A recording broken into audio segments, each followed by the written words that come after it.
The message came through WhatsApp while I was sitting in a refugee camp outside Nairobi, helping distribute medical supplies.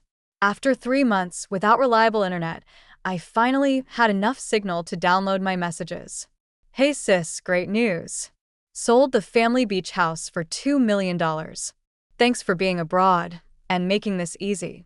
Already transferred mom's stuff to storage. Enjoy Africa, Derek. I stared at the screen, the heat of the Kenyan sun suddenly feeling cold against my skin. Our family beach house, the one our grandmother left specifically to me, sold. My hands shook as I scrolled through the earlier messages I'd missed. Cleaning out the beach house, so many memories. Found a buyer, they love the vintage details. Closing next week. Mom's stuff will be safe. The most recent message was a photo of Derek holding a champagne glass on what looked like a new yacht, captioned, "Living the dream." I tried calling him. No answer. I tried the family lawyer, disconnected. I even tried calling the beach house landline. The number had been reassigned. Dr. Morgan, one of the nurses, touched my shoulder. Are you all right? Family emergency, I managed. I need to get home, but the vaccination program. I'll be back, I promised, I said, already pulling up flight websites on my phone. This can't wait. 42 hours later, I landed at LAX, exhausted, unshowered, and furious. I tried reaching Derek dozens of times during layovers. His phone went straight to voicemail. His social media showed him partying in Cabo. I drove my rental car straight to the beach house in Malibu, my grandmother's house, my house, the one place that had always felt like home. A construction crew was tearing out the front deck. Excuse me, I called out, parking haphazardly. What's happening here? A man in a hard hat approached. Ma'am, this is a closed construction site. The new owners. I'm the owner, I said firmly. This is my house. He looked confused. The Washingtons bought this property 6 weeks ago. They hired us for renovations. The Washingtons? My mind raced. Can I speak with them? They're in Milan, but I can call the project manager. 20 minutes later, a woman in her 50s arrived in a Tesla, looking concerned. I'm Patricia Washington. There seems to be some confusion. My brother sold you this house, I said, trying to stay calm. But he didn't own it. I do. Patricia's face went pale. That's impossible. We paid $2 million. We have all the paperwork. Paperwork signed by Derek Morgan? I asked. Not Elena Morgan. The seller was Derek Morgan. Yes, he said. He inherited it from his grandmother. Can I see the documents? Patricia hesitated, then made a call. Our lawyer will meet us at the house in an hour. This is concerning. While we waited, I pulled up documents on my phone, my grandmother's will, the deed transfer, tax records, everything backed up to the cloud. Thank God for digital copies. This house has been in my name for 6 years, I explained. My grandmother left it to me specifically. Not to the family, not to my brother, to me. But Derek had keys, knew the history, showed us family photos. Because he's my brother, he visited. But visiting doesn't make you the owner. The Washingtons' lawyer arrived, a sharp-dressed man named Harrison, who looked increasingly uncomfortable as he reviewed my documents.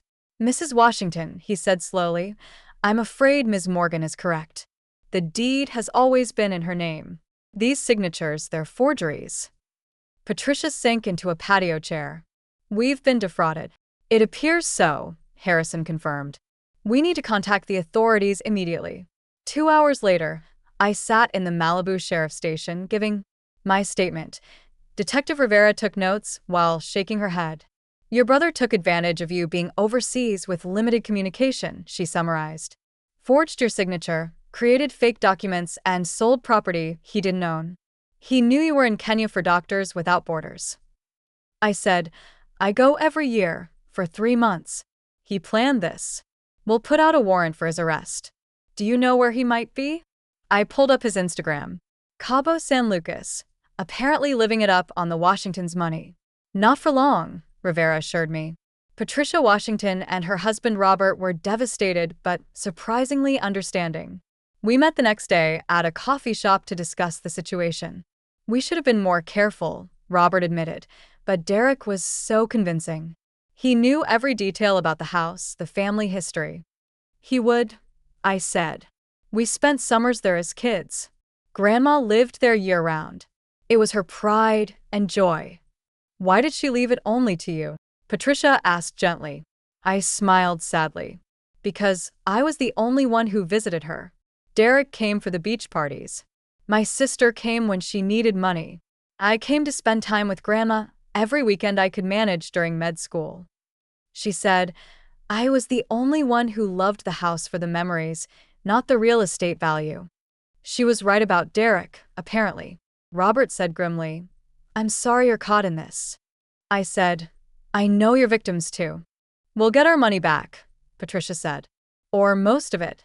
Our lawyer says we can go after Derek civilly, as well as the criminal charges. But this is your family. This must be devastating. It was, but not entirely surprising.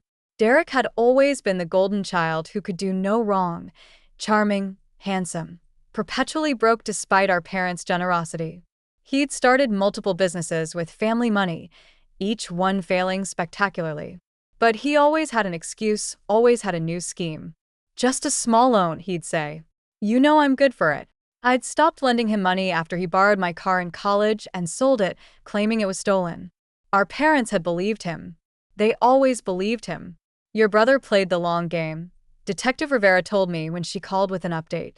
He started laying groundwork months ago. Told neighbors you decided to sell, had mail forwarded, even filed a fake power of attorney. He's always been a planner. I admitted, just usually for smaller cons. Well, he's graduated to felony fraud. Mexican authorities picked him up. He's being extradited. The next few weeks were a blur of legal procedures, paperwork, and difficult conversations. The house sale was voided. Fraudulent transactions have no legal standing. The Washingtons got most of their money back from the escrow that hadn't been released yet, though. Derek had blown through about $400,000 in his 6-week spending spree. The worst part was calling our mother. There must be a mistake, she insisted. Derek would never. He's not capable of. Mom, he forged my signature. He sold my house. He's in jail. But he said you agreed. He said you didn't want it anymore, that Africa had changed your perspective on material things. And you believed him without talking to me. Silence. Then he's always been so persuasive. He's always been a liar. Mom, you just never wanted to see it. The family imploded. My sister Kara called from New York, furious, not at Derek but at me. You had him arrested? Your own brother? He committed fraud, Kara. He stole a $2 million property. It's just a house. Family is more important than property. Then why did he steal it? She hung up on me. But the most interesting call came from someone unexpected, Derek's ex-girlfriend, Tanya. I saw the news, she said. I'm sorry this happened, but I'm not surprised, Elena. There's something you should know. This isn't his first time. What do you mean? Remember his business partner, Jean? The one who supposedly embezzled from their startup. Yeah. Derek lost everything in that deal.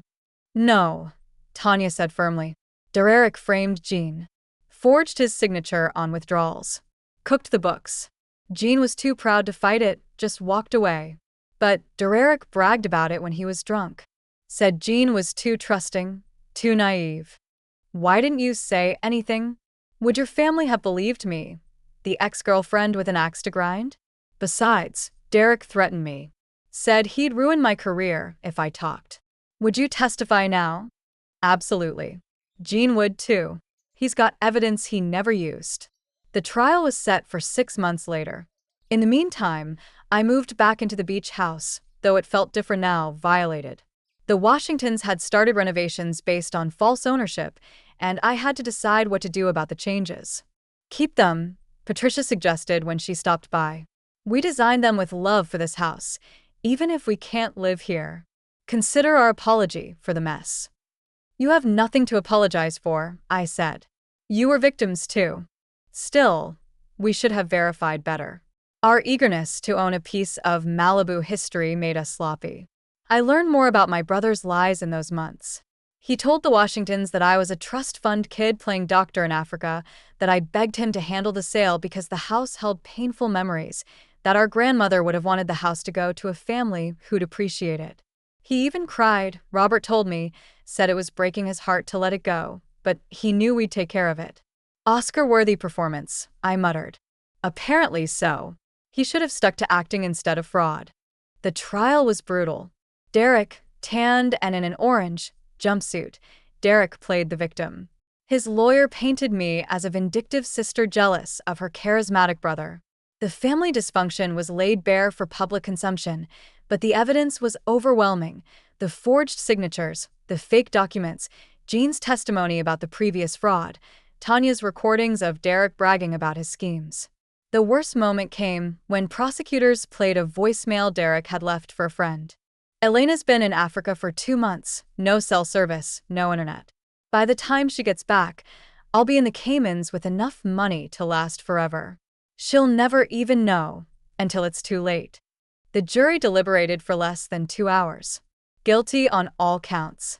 The judge sentenced Derek to 8 years in prison and ordered full restitution. Our mother sobbed. Kara stormed out.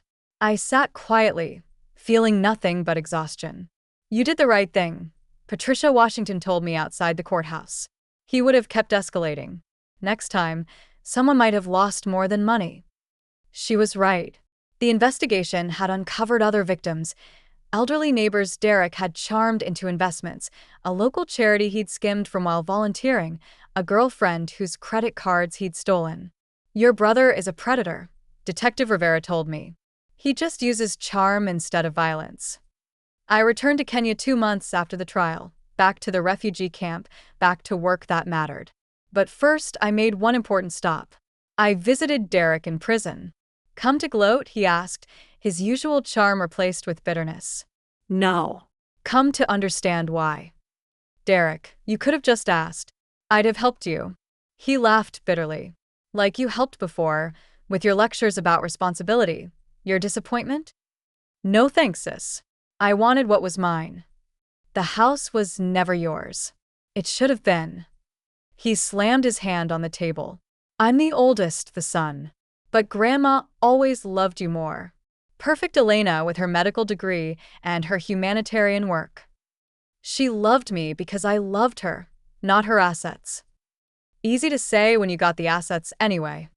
I studied my brother, still handsome, still arrogant, still unable to see his own faults. The beach house is being turned into a retreat for doctors with PTSD, I said quietly. Free housing for medical professionals who need to heal. Grandma would have loved that.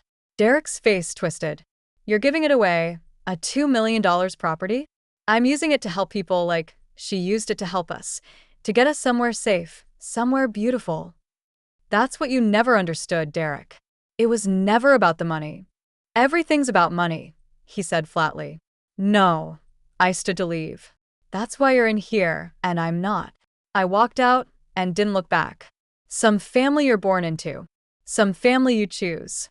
And sometimes, protecting yourself from the family you're born into is the healthiest choice you can make. The beach house reopens 6 months later as the Rose Morgan Healing Center, named for our grandmother.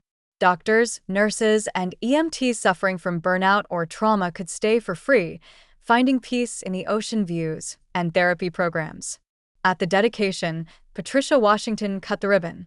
She and Robert had become major donors, their near loss transforming into purpose. Your grandmother would be proud, Patricia said. You've turned something ugly into something beautiful. As I watched the first residents arrive, exhausted healers needing healing themselves, I thought about family. Derek was serving his time, unrepentant. Mom still sent him care packages and insisted he was misunderstood. Kara had blocked my number. But here, in Grandma's house, a new kind of family was forming, one based on service, on healing, on using privilege to help others. Derek had tried to steal $2 million. Instead, he'd freed me to create something worth so much more. The sheriff had been right to arrest him mid-celebration. He'd been living the dream. He just never understood whose dream it really was.